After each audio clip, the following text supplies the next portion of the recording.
The PBY Catalina was a very common flying boat in the Second World War, used by America and its allies. Perhaps one of its most shining moments was at the Battle of Midway.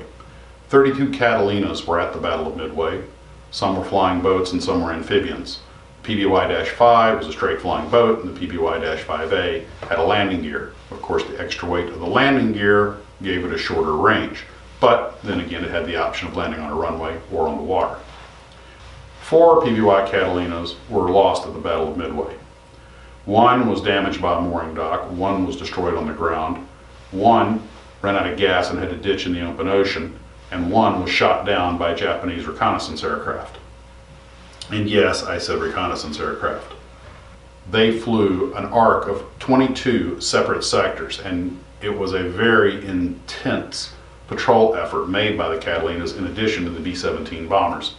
This was one of the reasons the Americans were successful at the battle, was because of their intense reconnaissance program. Catalinas found the invasion force, and they found Kita Batai, the mobile force. Also, a Catalina flying boat saw the Japanese attack aircraft that were headed for Midway and gave Midway an early heads up before the aircraft were within range of Midway's radar. This little bit of extra time was critical as the last of Midway's aircraft were leaving as the Japanese attackers were arriving.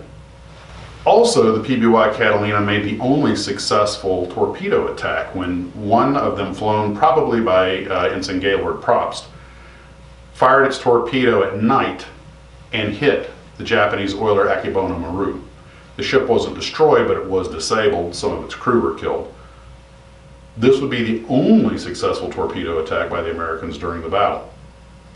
The Catalina was such a good aircraft that it was used after the war. In fact, enhanced versions were made, such as the PB-10 Nomad. The Canadians even made a version called the Canso. A few of these rare birds still fly today, and they are interesting machines to say the least.